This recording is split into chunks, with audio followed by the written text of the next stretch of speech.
Dr. Brewster, Leo Brewster, thank you so much for taking the time to join me to have this sit-down chat about Barbados' experience with the impacts of climate change as it relates to the functioning of your department, the Coastal Zone Management Unit.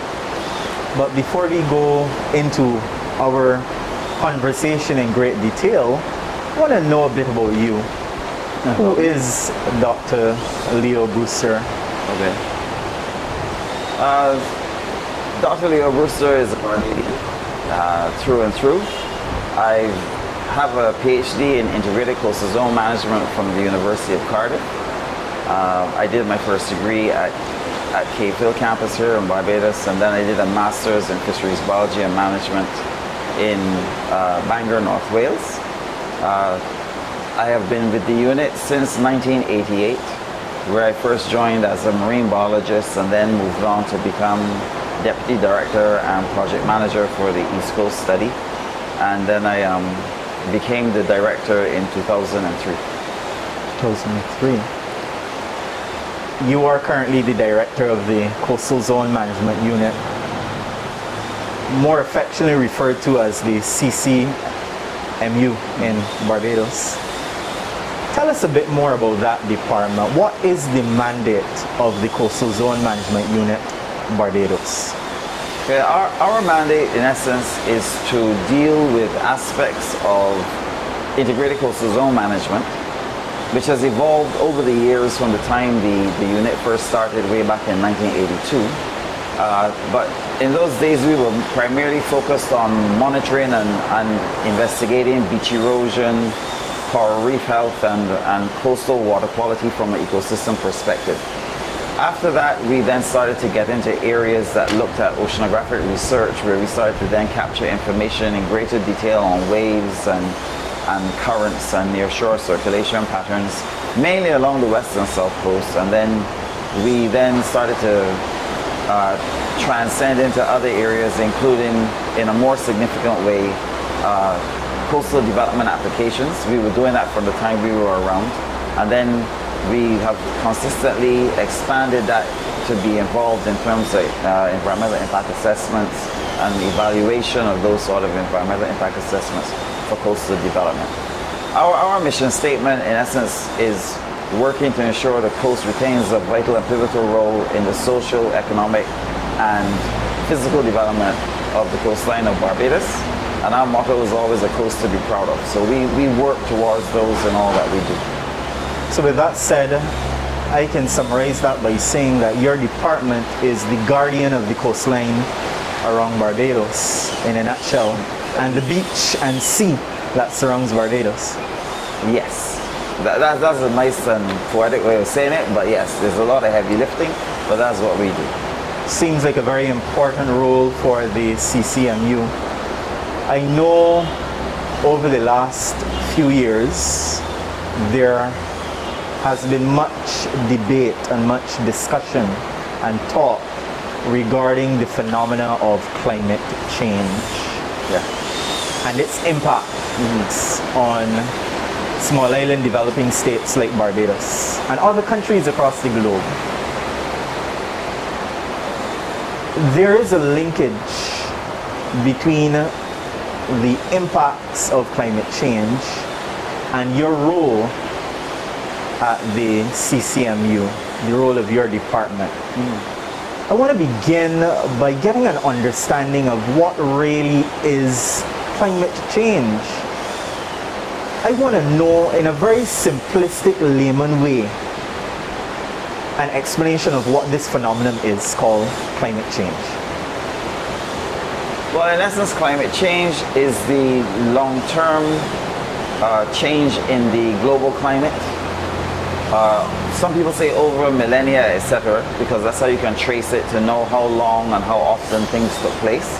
But more importantly, it deals with aspects of human interaction and human activities that can impact the climate in a negative way and result in catastrophic, escalated changes in that climate pattern that would normally take considerable centuries to occur. So, you know, we have situations where climate change has taken place through different ice ages, because it always used to be measured in ice ages in the past, and you knew that when you had a different ice age, the climate would cool and then it would warm up again and it would cool, etc., over several thousands of years.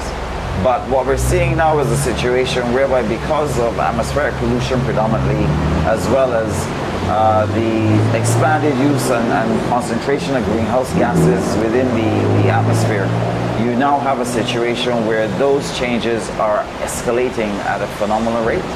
And since we've been monitoring, everything is either pre-industrial or post-industrial. So, and the post-industrial time was obviously in the 17th and 18th century. Since then till now, we've been noticing that the climate has been changing at an exceedingly rapid rate. What really is the evidence that this climate is changing? What are we seeing in Barbados that would suggest that climate change is happening? You don't necessarily have to see in Barbados that climate change is happening. What we're seeing is the impacts from it. Because we as a small island have a minimal to minuscule contribution towards the overall impact on climate. Obviously it's the bigger countries like India, China. Our contribution towards the overall global climate change is minuscule, as with many other small island states across the world, because we are not as industrialized as many of the other big countries. So places obviously like India, China, the USA, some parts of Europe especially, parts of Brazil, etc., have greater contributions towards global climate impact, whether it's through deforestation, through burning of forests, etc., for land clearing, or just general industrialization where you're getting a lot of pollution from chimneys, from smokestacks, etc., into the atmosphere. So our contribution is, as I said, minuscule.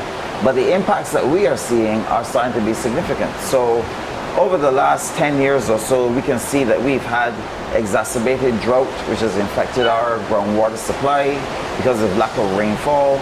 We've seen sharp showers that can lead to what we will call torrential flooding, okay, which is in a short space of time we have above normal levels of rainfall taking place that leads to rapid runoff. And in doing that, then you have not only coastal flooding, but certain flooding in low-lying areas more regularly. You have situations whereby, because there's so little water available, you have certain sections of the island that are suffering with water outages.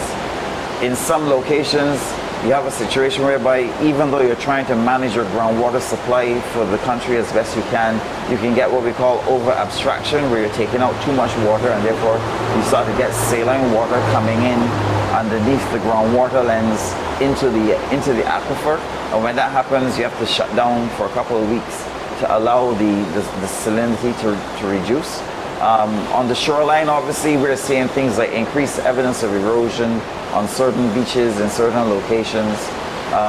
You're seeing more calls by private property owners and developers to be putting in shoreline engineering structures to help protect their coastline because of the recognition of increased storminess from wave activity, especially during hurricane season. And as we're now preparing to go into the winter swell season, as we call it, between December and March, April, when the winter storms are taking place in the North Atlantic and in Europe, when it's very, very cold, they drive a lot of what we would call long period waves down to the Caribbean. And in doing that, then we get the really high swells, 3.5 to 4 meter swells that can be occurring every 3 to 4 days. Those are debilitating for beaches because it literally means that every 3 or 4 days, you're getting these large waves pounding your coastline, and they're literally taking the sand out into the near shore. Now, if you get a long enough break, the sand in the near shore will naturally make its way back onto the coastline.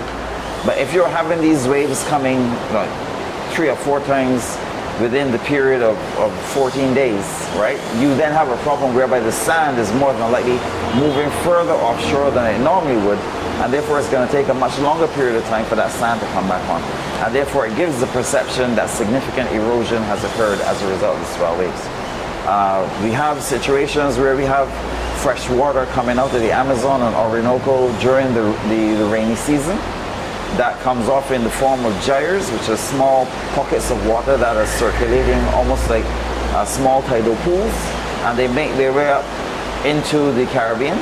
At that time, the fishermen call it the green water, and sometimes because that fresh water sits on the seawater, it can give you an elevated water level above normal for the island. So it can also lead to erosion because it looks as if the sea is coming in further than normal.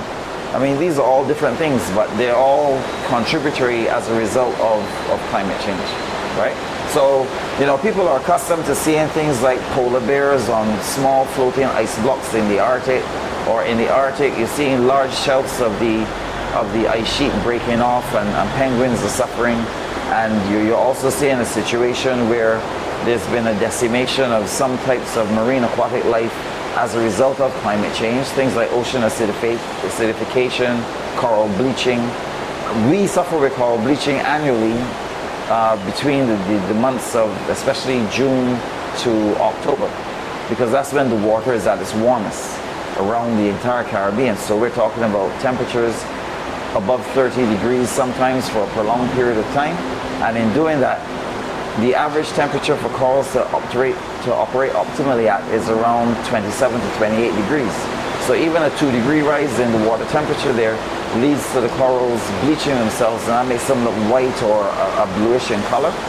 And then if they are not able to recover quickly, they are overgrown by algae, and algae will then smother them and kill them. Is coral bleaching a bad thing? Yes, it is.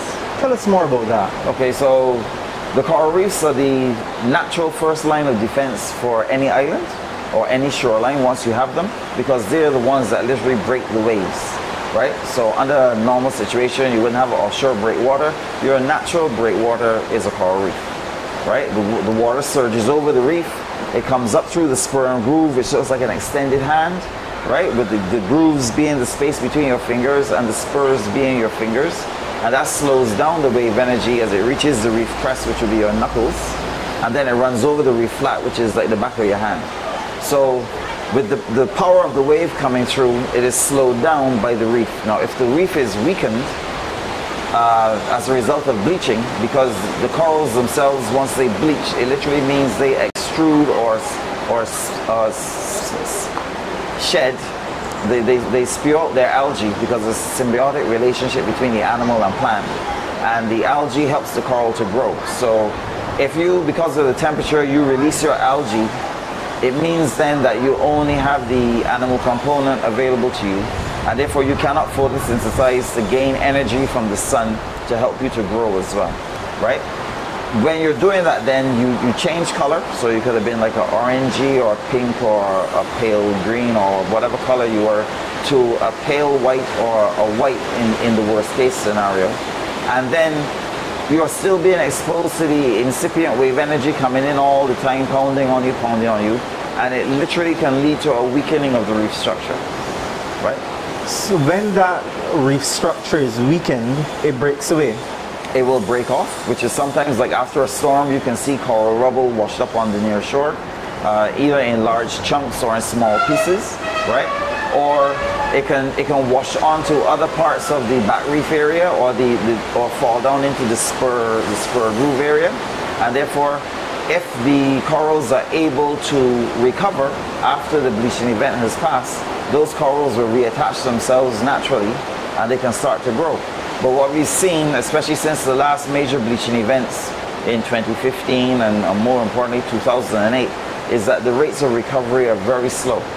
Now, if you have a situation where you also have ocean acidification, which is that carbon dioxide naturally dissolves in the ocean water, but in doing that, it makes it more acidic. So the more carbon dioxide you have in the ocean, in the air, dissolving then into the ocean, is acidifying the water naturally, which can also cause a problem for the reefs themselves, because the carbonic acid that is formed literally can start to dissolve the coral limestone structure of the reef.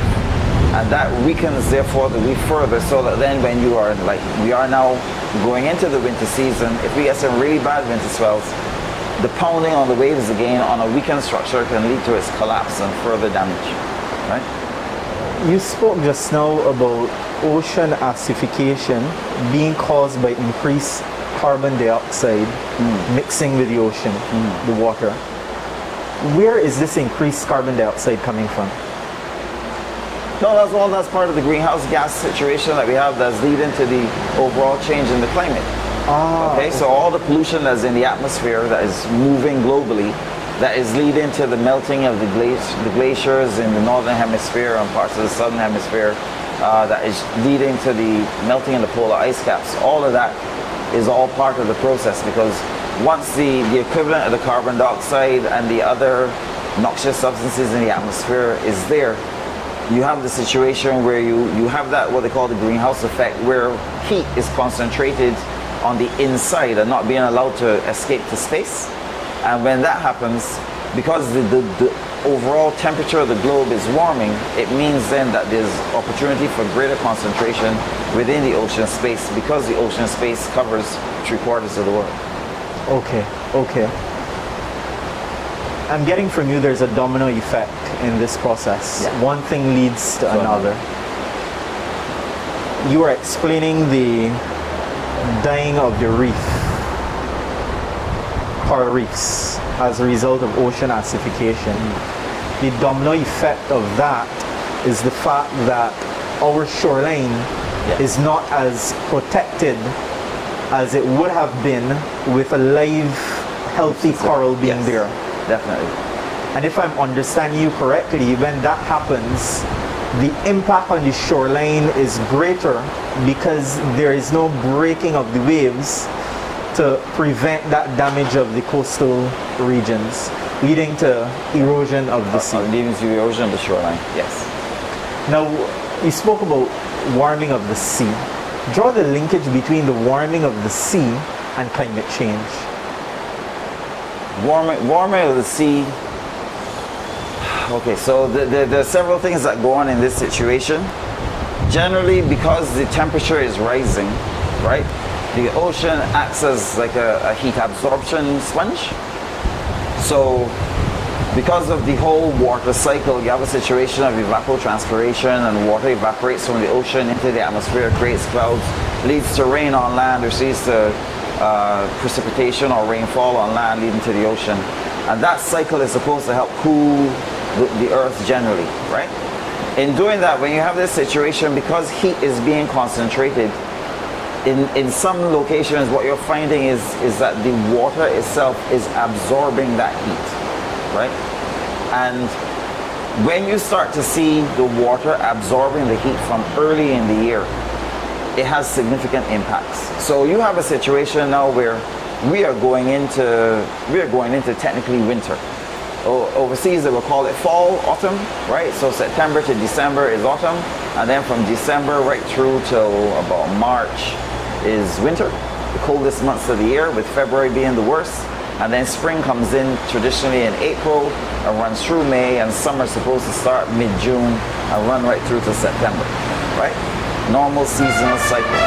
The situation that you are now faced with is that when you have the climate being warmed, you can get a change in your seasonality by just the shifting of the temperatures. So if you have an extended summer season, meaning that you started in June, but your summer temperature runs down to October, you've now, even though the trees and everything will start to shed their leaves or start to turn the color of their leaves in September as per normal, they may choose to because of the photoperiodism, etc., for those that do biology and ecology, the time frame would change, and therefore they would start to turn their leaves later on in October, meaning that your fall season could run right down till the same December. So you've now shortened your fall from September right through now to from October. So you've lost a month, right? And if all of a sudden, as we've been seeing, there are sharp temperature changes and cold weather kicks in very early, say mid-November, as it's starting to happen now in the northern hemisphere, even though we are in fall, you could find that from early December it starts to snow, right?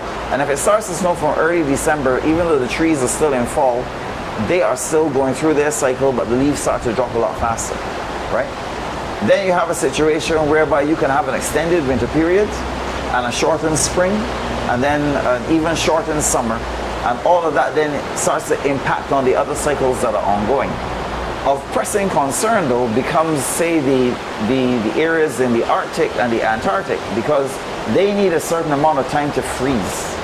Because in order for the Earth to cool, the Arctic, the polar regions have to cool down themselves. But if the weather is such that the waters are warm, it means then that that warm water, because of the oceanic cycle that is going on in terms of the global thermal currents, etc., it means that that cold water that would normally be transported down to Antarctica and up to the Arctic is not getting there for the same length of time as normal. Therefore, the oceans will not be freezing. So sometimes, as we've seen over the last decade especially, places in the Arctic do not freeze. They look like a slushy, right? Where it looks like it's about to freeze, but then it's just almost like a melted snow cone. You're just seeing ice floating all over the place, but it never really and truly hardens. Which means then that because the Arctic hasn't frozen, or Antarctica hasn't frozen back the way it normally would, the amount of light and heat that will be reflected, because you need the white surfaces to reflect heat and light back out into the atmosphere, is reduced, and therefore they will spend more time in liquid form, meaning that when summer comes around again and they will melt, more parts of the Arctic and polar regions will start to melt faster. So if you watch National Geographic, Discovery Channel, David Attenborough, you will see that glaciers are melting off of mountainsides and sliding down. There's been a regression in terms of glacial activity, in terms of glacial deposition, not only in terms of ice, but now you're seeing parts of Siberia and regular tundra areas in Canada becoming more wet instead of freezing in the winter, which can then release methane, which is captured carbon that has been captured over centuries within the tundra. And in doing that, that's more greenhouse gas going up into the atmosphere. Because of the heat of the water now, what you're finding is that it's the underside of the polar regions that is melting. Okay? So it doesn't freeze from the top and go down. You're getting melting because the water is above normal. So the water will still be very cold, right? But it is not as cold as it ought to be. So suppose it was supposed to be minus 6 degrees and it's minus 2.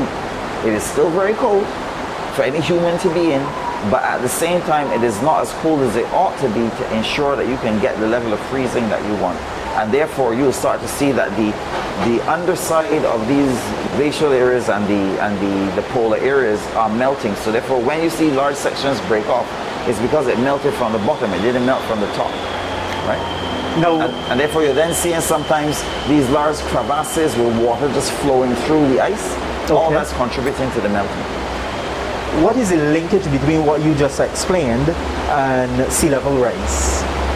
And are we seeing that as an impact here in Barbados and perhaps across the Caribbean based on your knowledge and experience? Okay. Tell me So technically, if you want to imagine it, it's just like if you had a glass with a soft drink in it and you put a block of ice in it. The ice floats on the surface and over time it melts and then you get a layer of water on the surface. That's exactly what's happening. And therefore that change in water level that you can clearly see between your coat and the water floating on top would be the equivalent of sea level rise. That's the best way to understand it. Right? I'm visualizing that. And in doing that then you have a situation now where because there's more fresh water, because it's snow and ice that's melting, coming into the ocean, it is that fresh water which floats on top of the salt water because salt water is more dense than fresh water. And therefore when it gets carried in the oceanic cycles again and then it gets transported down deep, that is what can then lead to the overall sea level rise because all water flows to the equator. And most of the small island states between the Tropic of Cancer and the Tropic of Capricorn, which is the equatorial belt, right, the warmest part of the earth. So therefore, the cold water is going to run to where it's warmest, and therefore you're going to see it. Places obviously that are worse hit are in the Indian Ocean and the Pacific Islands, right? In the Caribbean, we have started to notice some sort of changes in sea level rise, but it is not as noticeable as in Vanuatu and Kiribati and Marshall Islands and Seychelles, etc. in the Indian Ocean, because they are very low lying. So places like the Bahamas, you should be able to see sea level rise impacts much more because they're barely above sea level, right? So once you see it, you will definitely see a clear change. From our end in Barbados, we have only noticed it moderately, right? So it has not been a significant sea level change from our own monitoring activities. But what we're doing is we're trying to adapt, use adaptation strategies to mitigate against sea level rise early before we start to see it in a significant way. As I said before, when we have a situation where we have the freshwater lenses coming out of the Amazon, Orinoco, etc., you can then see it there because that's when the green water is floating around Barbados, and that's when we also get exacerbated erosion around the island. I want to tap back a bit. To what extent are we in Barbados experiencing coral bleaching? Is it a significant problem? Is it of major concern to the CZMU? To what extent? Well, coral bleaching for us is an annual event. Some years, depending upon how hot the ocean gets, it will be more catastrophic than others, right? And there have been certain years of note, like 2008, 2015. I think 2017 was one of the hottest years also in that range. So we have seen certain species bleach white, but for the most part, we've generally seen that our coral species, they bleach a bluish, pale blue, pale white sort of color. So it does become a concern for us as an annual event. We normally get reports on dive shops and fishermen if they start to see it early. So we then try and go and just do some sort of like monitoring to note where it's happening, if it's certain coral species. And then we would then try to monitor every quarter to see how fast those locations that we visited have recovered. That's a natural phenomenon. It isn't something that you can go there and stop because it's a force in nature. How is, or if at all, your department mitigating against the impact of coral bleaching occurring, if at all your department is? Well, in terms of mitigation against coral bleaching, it is still very difficult to do. The best way to do it, obviously, is to try and find those coral species that seem to be resilient to bleaching, which means that they have naturally adapted to the warmer temperature. And then you could then maybe try to look to see how they can be transposed to other locations.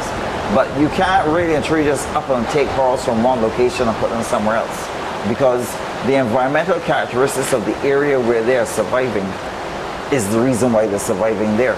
And if you take them from there and put them in another location that doesn't have the same environmental characteristics in terms of water quality, water clarity, current patterns, etc., they could die, right? So what we've really and truly been doing is we have been working with some NGOs and private sector initiatives to look at the aspects of coral reef restoration, where we try to grow fragments of corals out and then transplant them into different locations. So that's been done by one dive shop on the island now, one NGO, and there was one private property owner that was also experimenting and looking at that. As part of the work that where he was using what do I call it? And there's an activity called BioRock, where you're literally using electricity to run through a rebar frame to stimulate coral growth, right? That is supposed to be taken off sometime next year.